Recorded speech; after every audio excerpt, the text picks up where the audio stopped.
Thank you all for coming. So many familiar faces. Before we start, I'd like to pay my respects to the elders, past, present, and emerging, and thank you for their custodianship of this wonderful land. We're so blessed to be here. Now I will hand over to the artists. We're keeping this very loose and informal, but of course, if you have questions, you're most welcome to ask them. We've got a Zoom group. I don't know how many on the Zoom group, but about 10. 10 so far. Yes, great. Over to you girls, and thank you. We were actually going to start with a bit of a bio, Merilyn. Well, yes. Stand in front of the camera and let you know when we're talking. Just talking. So, hello everybody on Zoom. Welcome all. So I'm going to introduce to you Gretal Ferguson and Victoria Edin, our wonderful co-artists, cooperative of artists, whoever you are, group of artists for the show. Okay, I'm going to read what we wrote. With a shared background in metalsmithing, Victoria Edin and Gretal Ferguson explore the intimate and domestic through their distinct yet complementary practices. Gretal's work is meticulously hand-forged, evoking the tactile strength and precision of traditional metal craft. Victoria, in contrast, reimagines domestic metalware, combining found objects and textiles to transform the familiar into something unexpected. Combining humour and handwork, their work traces the porous boundaries between body, material and social expectations that shape our lives. Now, who would like to start? Victoria would love to. No, I can do that. I can do that. That's my catchphrase. Yeah. That's a really enough word, yes. So I think, if you just want to get up and chat, do whatever you want to do, Victoria. I'm happy for you to do it. Fantastic. You're going to follow them on the camera. I'm going to follow them on the camera. Thank you so much. It's amazing to be here. It's lovely to be over here. And I'm over from Autopsy Dunedin, from New Zealand. So all the way from home. And thank you so much to Liza and Merilyn for inviting me and putting us two together, which has been great. It's been fabulous. So I find what I love about working with Gretal, there's been many things, but her practice, which I knew of before I even met her, was that she is a phenomenal silversmith, and that is taking flat sheet and forging it. And I have a similar degree, but I also have a shoulder injury and I'm not nearly as strong. And I remember the first time I forged a flat sheet of metal, raised it into a bowl, it was like alchemy, it's like magic. It's like you can take flat and make it round just by hammering it. I tell my students that. Yeah. I'm like, it's just kind of magic. It is. And it blew my mind. And I was like, this is it. I am going to be a silversmith. But I don't quite have the biceps of this. That's the only reason I have them. Yeah. And I did damage my shoulder, and it was like, this isn't going to be a path I can pursue. And that was at art school, and it was around that time that I discovered the found object. I think the op shop has become the new art supply shop. And it was looking around at all these old pieces of silverware, the old trays, sugar bowls, jugs, all these things that you can now pick up for next to nothing, that are silver plated, but they haven't been formed, and it was sort of like someone has just done the hard work for me.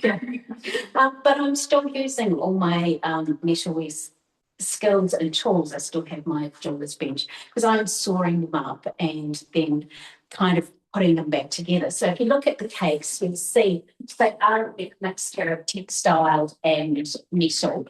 And so the bases are trays and goblets that have been chopped and put together. You'll see little salt and pepper shaker tops of teapots. The largest one, that's a goblet sitting on top that's had its base chopped off and filed into a round point. And so I became quite obsessed with the found object and what I could do with it, and the way that it will dictate what your work looks like. It keeps it in a domestic scale, which I really like, because I'm working with these domestic objects. And I think, as the guy said, they, both our work look around expectations, social expectations, especially around sort of the feminine. And which I particularly enjoy working with those stories. And these cakes, which I've been working on for years now, very much grew from a love of the early illustrations from Mrs. Beaton's cookbook. So those that aren't aware, it was a cookbook of cookery and household management. I think it was the 1860s it was first published. Virtually middle class. Yeah, within a British and colonial system. So it was telling people how to run a household for that burgeoning middle class. And so it told you how to set your dinner table and what cutlery and these pieces that you should have. And those early books had the most fabulous etchings of desserts, which just are so magical and wonderful and kind of elaborate and fanciful and over the top, very much like the fashion of the time, which was petticoats and layers and ridiculousness and that expectation and idea of what someone should look like. And so I really wanted to play with that, and those ideas are sort of embedded in those works. But also the idea that something's playful and fun and to kind of bring people into that conversation. Mm-hmm. And the hot water bottle covers that are behind you. Again, so the first one I made was a few years ago, and they are based on this, which is the sample I did at intermediate school. I was enough to have gone to a girls' school that had compulsory embroidery, and which seems sort of archaic and bad at the time, but I secretly did love Dodge. And I have destroyed most evidence of my schooling, but I have always kept this. Mm. And I love doing stitches and doing them. And so during lockdown, the first lockdown, I was reading a book by a wonderful woman, Claire Hunter, who'd written a book, which I'm going to eventually remember the name of. It's towards the top. Yes. And actually some of the stitches I've unpicked slightly to try and rework, because I had to reteach myself 40 years later how to do these stitches. Threads of Life, says Mel Young. Yes, that is exactly Good on you, Mel. the book. Thank you, Mel. It's a wonderful book for anyone with an interest in textiles and history, actually. And it talked about various pieces of textile work through history. Right. And one that really struck me, especially during lockdown, was during Victorian times and prison reformation.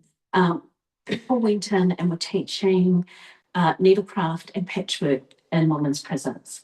And it was as much to give them skill as well as to do something in a confined space. Mm. And lockdown felt a little bit like that. I don't really want to compare it to a 19th century prison, but there were moments at times. I'm surprised they gave them needles. That's true.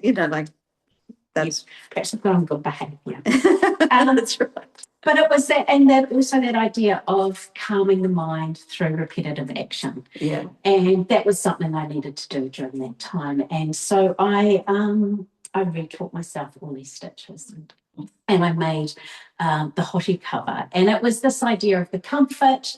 And again, the one I made was very similar to the first one, which refers to. I'm going to just spin you around, everybody on Zoom. Sorry if you're getting seasick. My father always used to say, if you think you're going too fast, then you are. Oh. He was a very good photographer. Yeah, so the first one, which is The Curse. Yes. Okay. And like I'm a huge collector of things, especially with my work and what I make things out of. But I also am a collector of words and phrases, and I really enjoy gathering words. And so the first one was very much looking at menstruation and the euphemisms we use.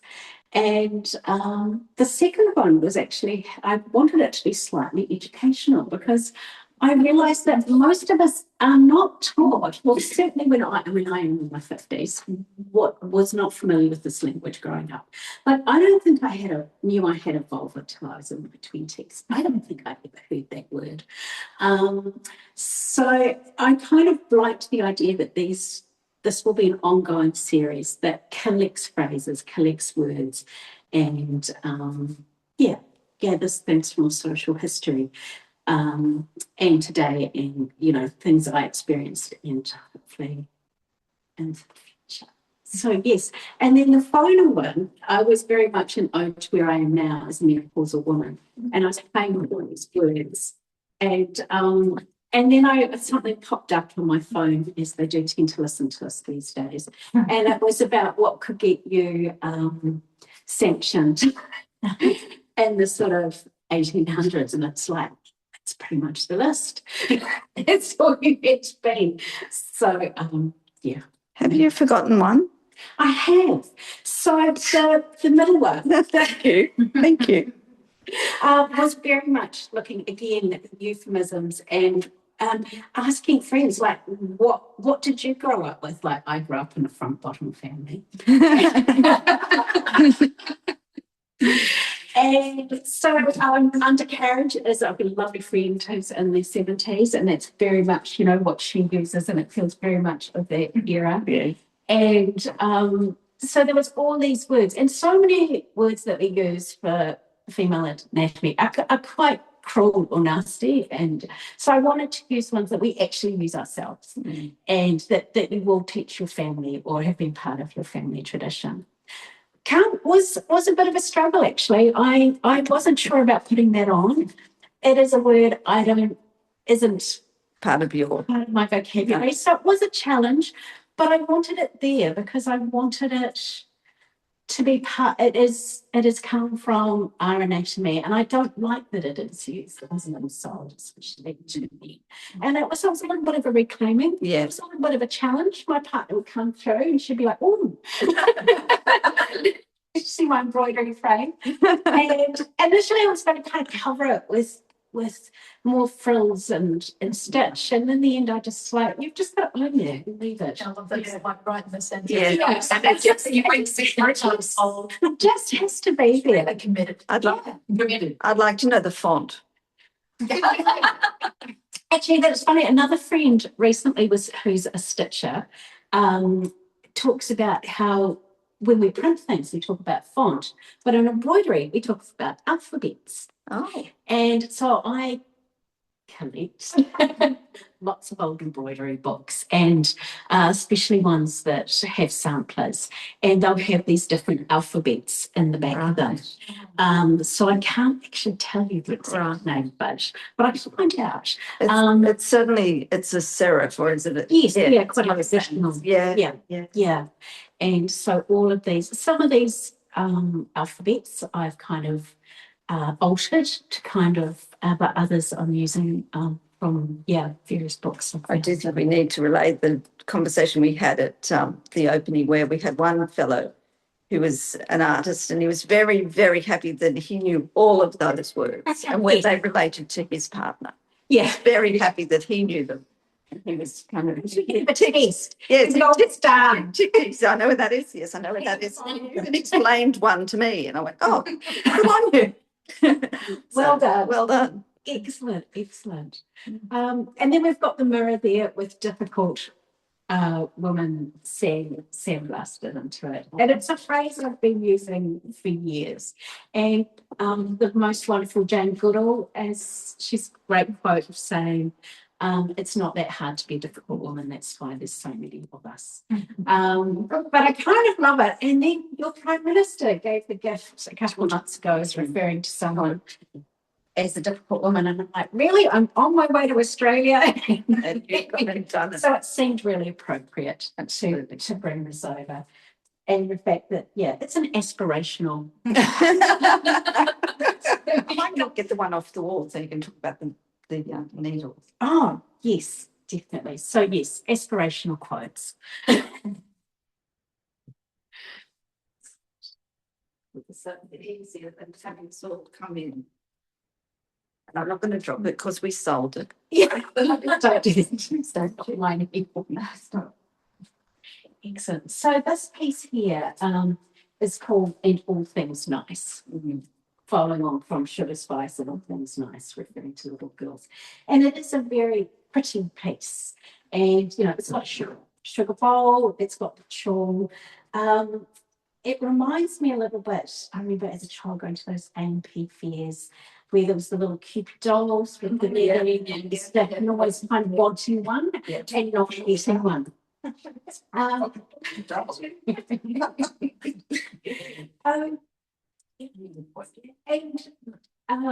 it kind of refers a lot to like having gone to the school like I went to, which was all about producing nice young ladies. Failed miserably at. But also, you know, as a child, I did speeches. And I was very, very bad at it. And I did not enjoy it. But I was also a very compliant child. And so I continued with the horror. And, you know, I was just this little round pink thing, ginger thing that couldn't play very properly. And it's so interesting when I talk about that experience as a child and not enjoying it, because so many women have that kind of, oh, I wasn't allowed to go to ballet because I was too tall or I was too big. And so we all have this kind of, so many of us have these stories associated with it. To me, it was just sort of just not being seen that this would be something I would be in any way interested in doing. But then what I do find interesting, we were talking about this earlier around ballet, and to me it's like this antithesis of the performance of femininity. It is the appearance of grace and yet actually perfection, yet, you know, you have to be an athlete. But the craziness of this performance of femininity is destroying your feet. That through the thing you're achieving, you will actually destroy your feet and your ability to balance, which somehow just plays into, again, those expectations in roles we play. The knitting needles are a reference to abortion. I've used them a lot in my work over the years. That idea that we look, you know, everything's fine here, nothing to see here, but we don't actually know what's going on in the brutality and the hard work that goes on behind that performance of everything's good here. And I made a piece years ago, a handbag, an underwear handbag, with ovaries and a uterus actually on it. And when you open it, it is inside it, there's a series of knitting needles and crochet hooks. And I made that in response to, that was made in, I think, 2019, we're in New Zealand, we were still trying to get abortion out of the Crimes Act. It did happen, I think, 2020, it came out of the Crimes Act. And it feels like fuel, that should be a battle one. But it was extraordinary, again, coming over here, like literally 2 weeks ago in Sydney, there was a pro-life march. And I'm like, the world's on fire. We have issues to deal with. And this is where people are choosing to spend their energy. And it blows my mind. That actually we continue to have to protect and fight for these rights that just should be given. Anyway, this is here. Yeah, fabulous, wonderful. So I kind of feel very good. Would you like to chat? I'm just thinking, thank God I didn't get made to do ballet. Yeah.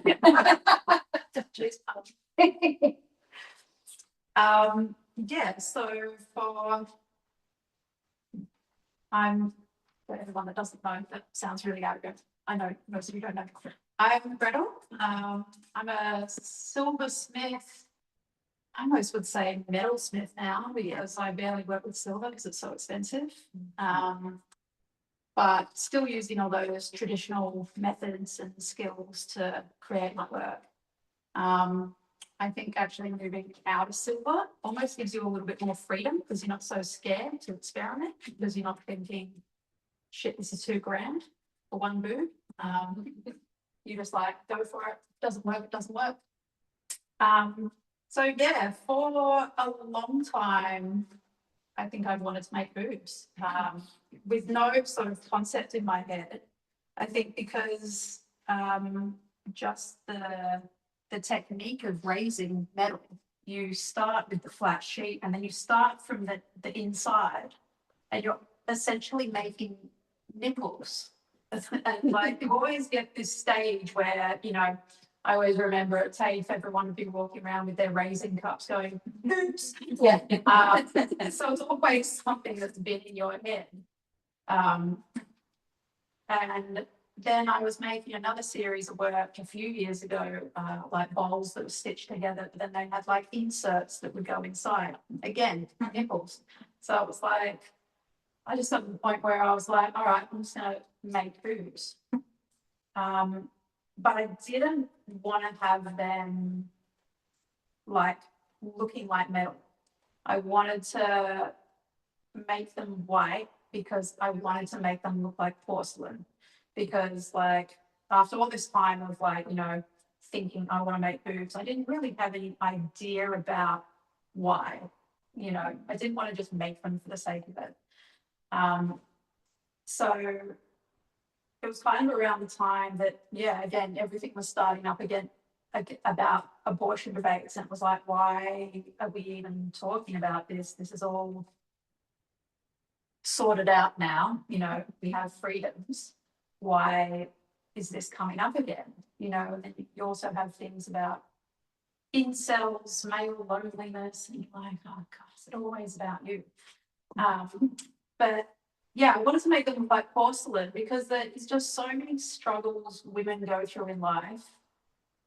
And it kind of, it's right from the beginning, you know, like you hear those discussions where, you know, it'll be something stupid like a TikTok where someone goes up to some dude on the street and says like, what do you do to make yourself safe when you walk home at night? And they're like, oh, never had to think about it. And it's like that's the kind of things that we do have to think about as women, you know. I'll talk to someone on the phone, I'll have my keys in between my fingers so I can, you know, punch anyone who's going to attack me or something. So it's all these like little hidden labors that we go through and kind of makes us stronger as people. So I like the idea of having these hand forged metal boobs, but then powder coating them white to make them look like ceramic. Because it's the idea that if these fall, they don't shatter. They're just a little bit bent, but you know, they keep going. Which was perfectly highlighted with this one, which actually fell off its like little powder coating stand in the oven, and now it's just a little bit bent. So now it's a floor piece. But yeah, still going on, just reinvented. But yeah, I've used like with all the patterns on them. That was an idea I'd had in my head for a long time as well, because I powder coated something and I'd like written a little tag in permanent marker, and after I got back from the powder coater, I could still see the permanent marker, and I was like, ooh. So when I first made the 3 plain white ones, I just didn't have time to experiment. So that was something I wanted to work with this time, to really make them look like decorative ceramics, to have that kind of idea that, you know, women aren't just decorative. We can do things as well. Yeah, so that was like a lot of experimenting to sort of get that into the work as well. But I just worked with my powder coater, who's amazing, and every time I take it in, so I've drawn that all on the bare metal and then powder coated on top of it for the patterns to come out. But every time I went to my powder coat, it was like, it's not, I can't guarantee it's going to work. And every single time, and he's like, just got to work last time, doesn't mean it's going to work this time. I'm like, okay, that's cool, that's fine. We'll test it out. And my poor partner here has been like helping me draw meticulous little patterns on it. I'm like, oh no, that doesn't look right, get rid of it. It is phenomenal how they just do look like porcelain. Oh, and like the glaze and Yeah. the way And I think if you didn't have that one on the ground, because when we put it on the ground, we said, are you prepared to answer that question every time someone walks in? Oh my God, one's fallen on the ground. And we've gone, yeah, we're prepared to do it because they go, I thought it would have broken. Ah, metal, you know, powder coating. Because everyone without, yes, they're just go, oh, so it's a ceramic show. Yeah, I had someone come in and say, oh, you started working with ceramic. I'm like, absolutely not. And the little clasps as well, as a reference to that too. Yeah, just like a little nod to the domesticity of it, you know, but also to have it as decorative, you know. Yeah, I love that too. Yeah. They do remind us this wonderful quote of a fabulous Australian, Hannah Gadsby. Oh, yes. It's wonderful line of, there's nothing stronger than a broken woman who's put herself back together. Yeah, exactly. I want to cross-stitch that one. And as quotes, that'll be. Yeah. Sorry. Yeah. Is your work powder coated too? No, mine is hand painted. So I It's fun about it. well, I did go down the looking at powder coating initially when I was looking at colouring metal. And they could give me a range, but they couldn't give me, like, I was working with quite exact shades. I started off, if anyone knows the history of my work, working with found underwear, which is, you know, very particular shades of beige. And I was colour matching that. And I found this wonderful paint shop at home that would mix spray cans to my exact specifications. And so for years, they've been great to work with, and I go in with bits of fabric and they're so good. And I remember the first time this poor kid in there, and I was like, if you mix it up and it looks like a lovely ballet pink, you've got it wrong. It looks like something between, you know, a used sticking plaster and your grandmother's paints. And it's face, and I'm like, that's what I want. That's what I love, that response. And so they've been great to deal with, but it is phenomenally toxic. And I've been doing it myself. And just in the last year, it's just like, oh, I need to rethink how I do it. And I missed mixing paint. Like, actually, one of the things I absolutely loved from the first time I went to art school was colour theory. And, you know, playing with colour and mixing and matching shades to the fabrics I work with. And so I wanted to get a bit more hands-on. So I've gone back for enamel paint. It's all metal, and that goes through 5 or 6 layers of undercoating metal to get to the final one. And initially it was that sort of thing of wanting the perfection of spray. And I'm like, am I going to cope with these being painted? So it was sort of a challenge, but I wanted that control back of playing with paint. And what I really loved, which I hadn't realised I wasn't getting with spraying, was by painting each surface, you're feeling each, like I'm really feeling the form. And that got me quite excited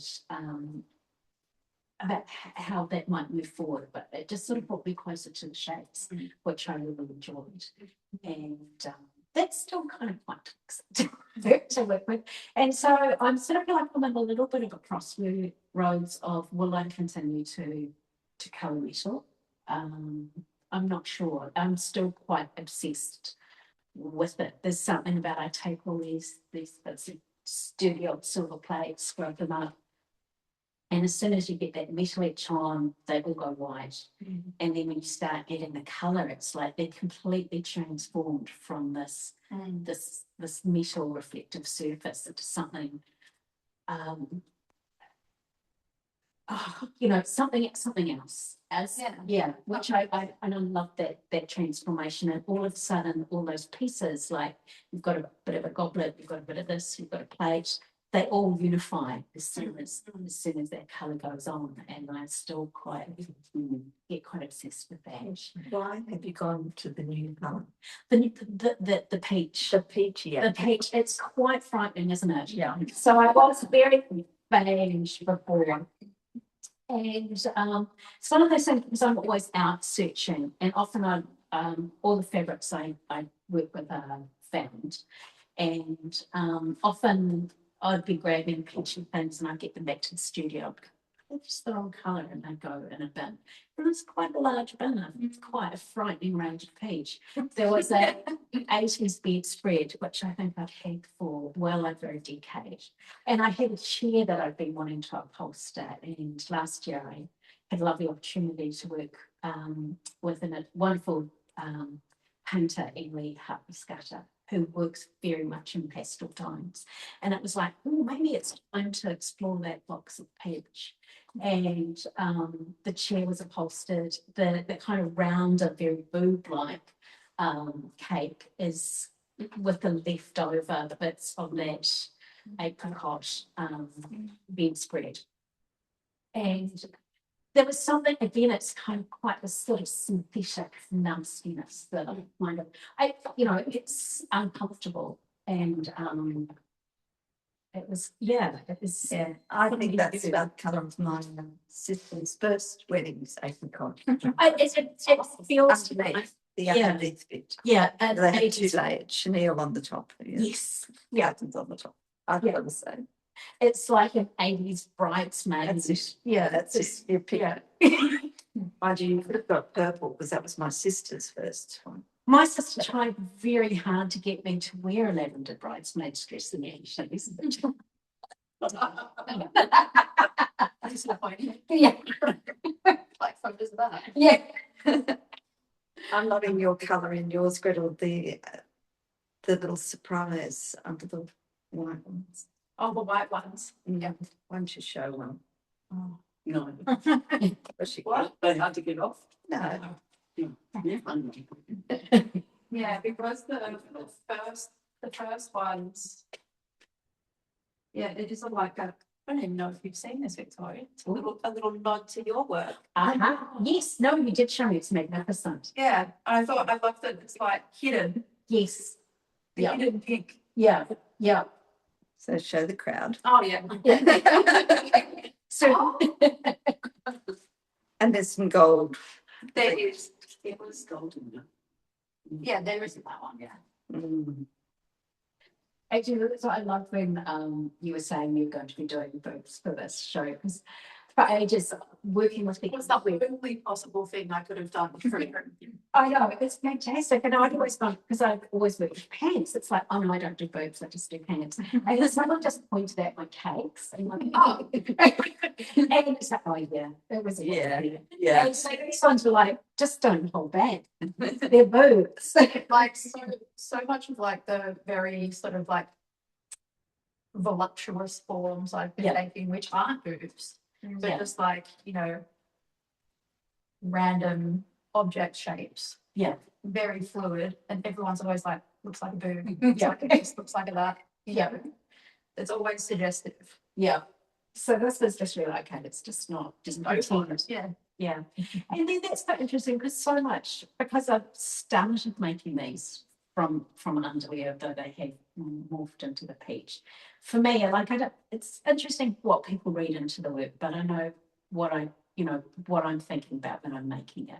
And it's very much related to the body. And I think because I trained as a jeweler, the body's always been part of the conversation where we've sat on it. And then the body became the subject about my relationship with my own body, which has not been easy over the years. And especially like talking about boobs, like I grew boobs quite young. And, I literally have been stared at since I was 12 and the discomfort and that internalized shame and covering. So it was quite challenging for me, even at 55, to go, boobs. Yeah. It is. It's quite funny with these though, because everyone, it's like, especially when women look at them, Yeah. they're all like identifying, going like, mine's most like that. And Yeah. And then like I remember once having like a weird comment online, and it was like I put one of the scoopier boobs, the white one, having some dude comment, oh, that should be illegal. It's like, Oh, God. what? Yeah. So body That'd be boobs if you said. Yeah. Yeah. And I love that there's no peer because Oh, God, well, I mean, yeah. none of the same, but Yeah. that'd be impossible to make that way. Yeah. Yeah. Be like trying to match them. Yeah. And the blue. So is that just, I was just like going for like the most traditional, obvious Yes. ceramic very kind of French. colour I could find. And it goes through a lot of different cultures. It's not just like French, it's also like, you know, Chinese and Japanese ceramic and a lot of European ceramic uses that colour as well. Yeah, so it's like, and it was always like the good stuff, kind of, you know what I mean? That was the good China.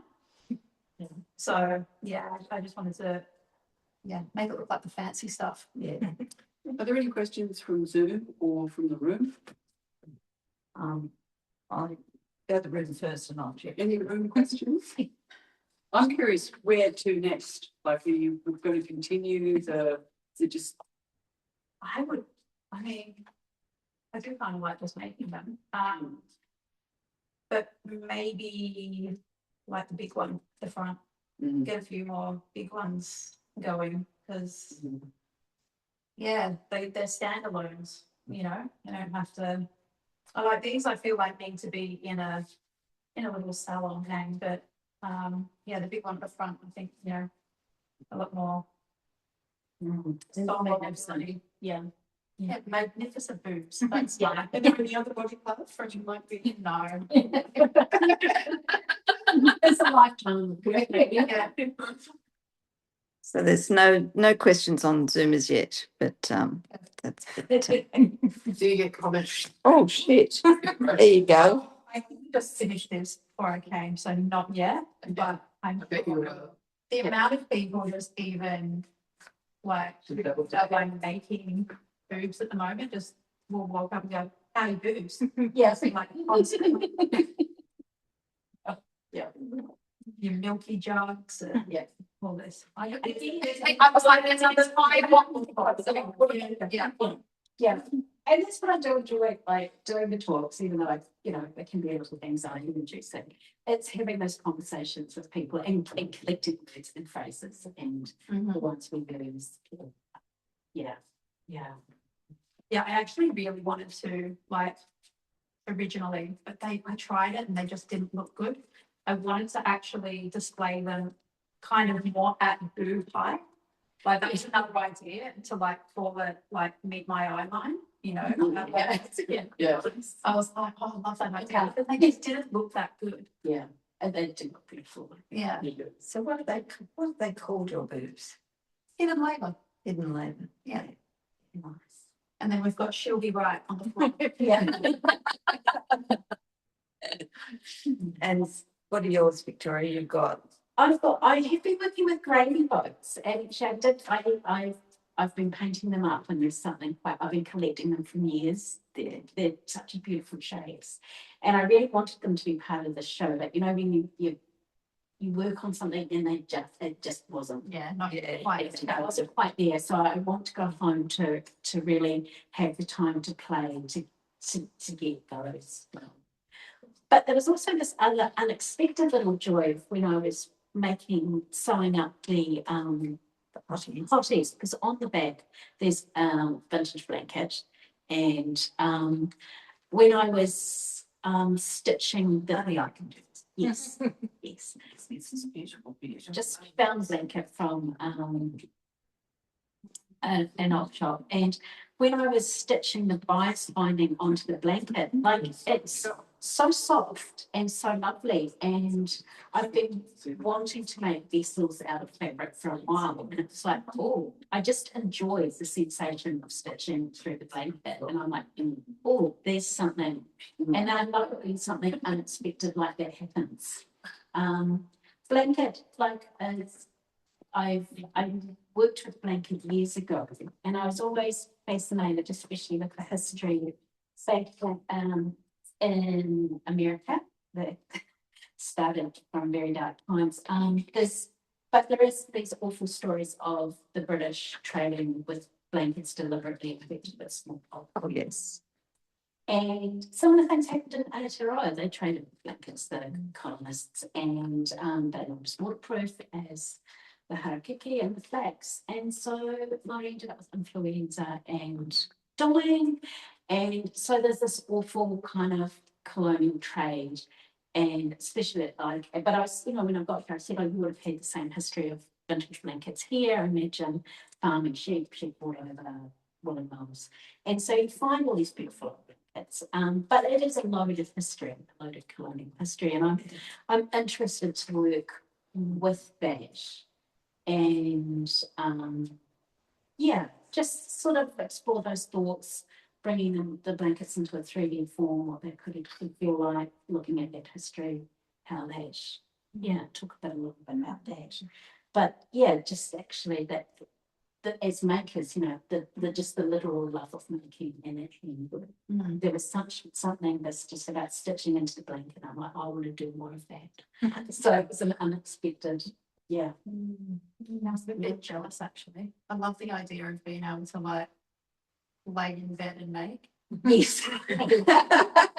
I don't have the same. Yes, a lot of the stitching is this work is done on the couch. Yeah, if I can sit down and watch reality TV while I'm working. Oh, yeah. That's like the best part of the process.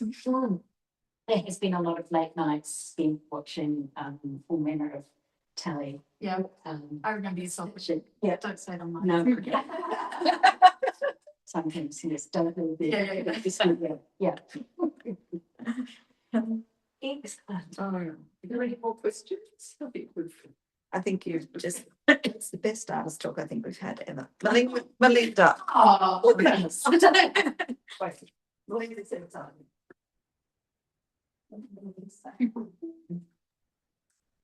Hi, can you hear me? oh, yes, Brandon. Wow, yes. Amazing. Thank you. Hey, thank you both so much. I hit return before I'd finished typing out my question, so it just kind of went weird. Thank you both. It's just such a treat to be able to join you on Zoom because I'm really sad not to be there in person. Victoria, I'm really curious about your materials gathering, being a gatherer myself. And I'm wondering if you go out deliberately looking for things that you might include in your work, or if it's sort of an ambient, there's an op shop I might wander in. Yeah. And how that sort of, because there's such a happenstance in finding, I'm interested in how you approach that, and then how you archive or store the things that you've gathered, because there's something in that as well. Yeah, totally. And it's sort of both, like at the beginning and still it's those things you find that you have a resonance with. It's like the gravy boats. I still haven't found how they will evolve, but just the love of the shape and scoop the shape and say, oh, I'll take one of those home. And so often it is just finding those things. You don't always know what will happen. Like the 80s quilted bedspread, which sat for a good 15 years in my studio. And I think sometimes there is that long gestation. You just have that response. And often my response, especially with fabric, is a discomfort with the underwear I used to find. It's like, ooh. Here we go to be the one going out to the counter to buy that. Yes, I am. And it is finding those objects that you have a response to. And with the metalware, it's often just, that love of shape or what it could be. When I started, when the cakes sort of emerged a few years ago, then I was deliberately looking at, so, okay, well, trays are perfect. I need trays. So then I am deliberately going and looking for things. And there's definitely like I'm always in the metal section, the silver plate section, the craft section, the underwear section of the op shops. I tend to avoid the rest. I go straight to my corners. I'm lucky to have a giant studio. It is quite terrifying in there, how I store things. In theory, I own an awful lot of those clear plastic containers. I'm always buying like more. water. We don't use the H word. We can leave. Right. Yeah, very few people get invited in. They sort of have to vow not to judge me too harshly. And especially pre-show when you're working to a deadline, everything comes out. And it is it is chaos. I don't smell a lot of mothballs. Sort No. of naphthalene though. Do Yeah. you have issues with sort of older things? I'm quite fortunate actually. Yeah, I've got the old silverfish refined, which, but yeah, no, you're okay. I'm okay. Dunedin's quite cold. We, yeah, Yeah. no, we do have moths, but you know, we don't have cockroaches. It is a little chaotic. I'm always wanting to refine it. I will be going home to tidy, and that's kind of fun because that's when you find things again that you've forgotten about, and that can take you again on a whole different journey. I've been trying to cut back on ongoing pop shopping as much as possible. You've been twice since you've been here. It's not an easy thing to overcome. I've got a question from Sue. She says, love the show and the Q&A. Thank you. There's something about Victoria's work that makes me think of travels in rural New Zealand. The second-hand shops and cafes that elevate domestic artefacts from mid-last century. Not a question, just a thought. If this makes sense, does it ring true at all? Yeah. I think, and I'm sort of, I think Dunedin is considered a region these days. It's a city. Yeah. I think there's that element of nostalgia that I really enjoy. I know when I am looking, I'm often looking for those things from my grandma's kitchen, which is probably from the 30s to the 50s. There's definitely, I love that really early kitchen area. Yeah. Well, yes, thank you. An element of nostalgia, says Sue. Then I chopped off, so I can't read her response, but she is definitely. I think we've had a wonderful talk, as Merilyn said. It's fantastic to have you both here, and what a great pairing. Yes. I think I can safely say, let's do it again. Yes. That's fine. Yeah, good. Okay, so we'll be back. From Merilyn and I, thank you very much. Thank you to everyone who's attended on Zoom. Thank you so much for coming in person. I mean, Merilyn and I went to talk Jerry Saltz, and the one thing that he said, which I think we forget to say when you post something like this, you've chosen amongst all the things that you could be doing to join us here. And I really, really appreciate it. I'm sure Merilyn, yes, special for people to come and make that take effort. time. Yes, And it's big effort. So it is very much appreciated. Yes. Here at the Yes. gallery. So thank you, everyone. Thank you all.